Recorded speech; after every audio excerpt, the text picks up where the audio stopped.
Okay. Not sweet potato, because sweet potato was made. That boy have a lot of sugar in it, including glycerinic acid. Dr. Sebi left the sweet potato off the food list he gave his followers. A man asked him why, and the reason he gave surprised a lot of people. He said the sweet potato was made, and he told them to eat a certain yam in its place. Most people cannot actually explain the difference between a sweet potato and a yam, so before we get to why he drew that line, we need to sort out what these roots really are. Because when you look at what modern genetics has found inside the sweet potato, his answer holds up better than you would expect. Here is the exchange that set all of this off, so you can hear his reasoning in his own words. Then we will break it down piece by piece. Next. Yes, I've read your nutritional guide on your website, and I noticed you have sweet potato and squash. Why not African yams? African yams. Yeah. African yams.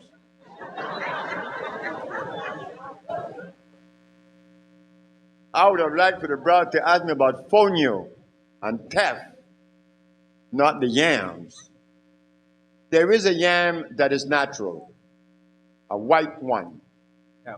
not the yellow one. He has starch. I don't know what African yam you're referring to. The white one, The white one. you're okay. Okay. Not sweet potato, because sweet potato was made. That boy have a lot of sugar in it, including glycerinic acid. Wow. It's very bad. And in Africa, we love two things: blood and starch. The African dish isn't green and red and yellow. It's brown and white. And then you hear talk like, well, I'm not a Yoruba. I'm an Igbo. Hey, hold it, fella. So, you came from the same territory. How come you find it so convenient to say that you are not a Yoruba? You're an Igbo. Aren't you brothers? Maybe, but the starch in the blood predominates. It's like the Hutus and the Tutsis. Aren't they brothers? Yep. But they found it so nice to chop each other's up. I mean, animals doesn't do that. You would never see a gorilla doing that to another gorilla. You would never see a gorilla killing another gorilla. But we, the Homo sapien, the civilized one, we find it so convenient to make arms special to kill other human beings.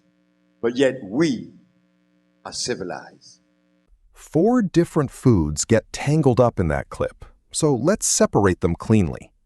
First, the sweet potato. Its scientific name is Ipomea batatas, and it belongs to the morning glory family. It grows a soft, sweet root, and it comes from Central and South America. A sweet potato is not a yam at all. A true yam is a completely different plant, from the genus Dioscorea. It grows a large tuber with rough, bark-like skin, and the flesh inside is dry and starchy rather than sweet. True yams are native to Africa and Asia. This is what Sebi and the man meant by African yams. Today, about 95% of the world's real yams are still grown in Africa. Within those African yams, 2 matter here. The white yam, Dioscorea rotundata, has pale, dry flesh and is the staple root of West Africa. The yellow yam, Dioscorea cayennensis, has yellow flesh and is sweeter and starchier. The white one Sebi called natural. The yellow one he set aside. And a fourth thing causes half the confusion. If you shop in America, the yam in your store is not a yam. It is an orange sweet potato with the word yam printed on it. Keep the map straight. Sweet potato, true yam. White yam, yellow yam. Now to his main claim. He said the sweet potato was made. He did not mean a factory built it. He meant it is not a natural wild plant, and the genetics support that. In 2015, scientists sequenced the DNA of cultivated sweet potato. Inside its genes, they found foreign DNA that did not belong to the plant. It came from a soil bacterium called agrobacterium, the same microbe laboratories use today to create genetically modified crops. Thousands of years ago, that bacterium inserted its own genes into the sweet potato's DNA, and those genes are still there and still switched on. The researchers tested hundreds of cultivated varieties from around the world, and every one carried that bacterial DNA. Then they checked the wild relatives, and the wild plants did not have it. So that foreign DNA is one of the things that separates the cultivated sweet potato from anything growing wild. And scientists believe those bacterial genes help it form the large, swollen root we eat.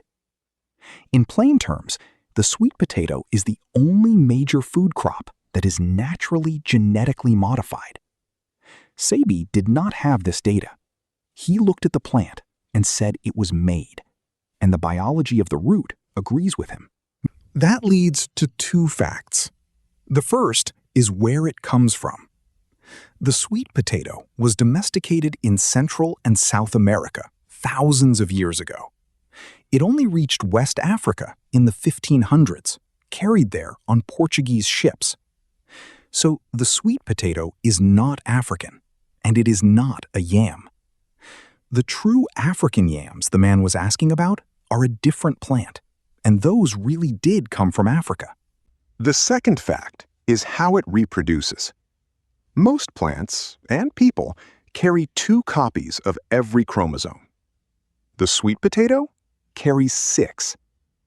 That makes its genetics so unstable that it does not breed reliably from seed. So farmers grow it a different way. They cut a piece of the vine and replant it, again and again. Which means nearly every sweet potato on Earth is a clone, kept going by human hands for thousands of years. If people stopped replanting those cuttings, the crop as we know it would disappear. A true wild food does not depend on us to exist. This one does. None of that would matter to Sebi if the root were still good to eat. His objection was about what a man-made, starchy root does inside the body, and the clue is in the name. The sweet potato is high in starch, and it carries a natural enzyme called beta amylase. The moment you heat the root, that enzyme starts breaking the starch down into sugar, and the slower and hotter you cook it, the more sugar it makes. You can measure the result. A sweet potato that is gently boiled sits fairly low on the glycemic scale, which tracks how fast a food raises blood sugar. But baked or roasted, which is how most people eat it, that same root can more than double its glycemic score and climb close to the level of white bread. So the baked sweet potato, marketed as a health food, turns into one of the more sugar-forming things on the plate. In Sebi's framework, that meant acid-forming, the opposite of the high-mineral, alkaline foods his guide was built on. So why did the white yam get a pass when the sweet potato did not? On the surface, they are both starchy roots, but their origins are opposites, and this is the part that backs up what Sebi said. The sweet potato carries a bacterium's genes and has no wild version of itself left. The white yam is the reverse. Genetic studies show it came from 2 wild African yams that still grow in the bush today, a natural cross that people then domesticated in place. It has real parents you can still go and find growing on their own. It belongs to the land it comes from. The yellow yam, sweeter and more starch-heavy, Sebi treated as the lesser choice. The white yam, dry and plain and genuinely African, was the one he pointed to. There is one more thing in that clip people skip past. When the man asked about yams, Sebi said he wished he had been asked about fonio and teff instead. Those two grains are the clearest example of what he meant by natural food. Fonio is likely the oldest cultivated grain in Africa. It is tiny, it matures in as little as 6 to 8 weeks, and it grows in poor, dry soil with barely any water and no chemistry, while carrying the very amino acids most grains lack. Teff is an Ethiopian grain, the one used to make injera bread. It is small as a speck of dust, unusually rich in iron and calcium, and it has never been genetically altered across thousands of years of farming. Set against a bacterium-modified seedless clone, those two grains are the opposite kind of food. So the practical swap is short. Leave the sweet potato. When you want something starchy and grounding, choose the true white yam, or squash, which was on Sebi's approved list the whole time.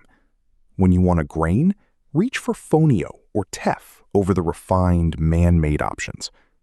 I have put a few good sources for the yam, the fonio, and the teff in the description so you are not guessing at the store.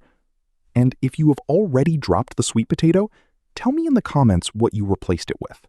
So that is the full answer behind what he said. The sweet potato is a man-made, cloned, starch-to-sugar root that carries a bacterium's genes. And a true white yam is a wild-born African plant that never left home. Once you can tell them apart, the food list makes sense. If you want to see which other everyday foods Sebi warned people away from, I have a video that goes straight at it. Subscribe so the next one reaches you, and I will put that video on the screen for you to watch right now.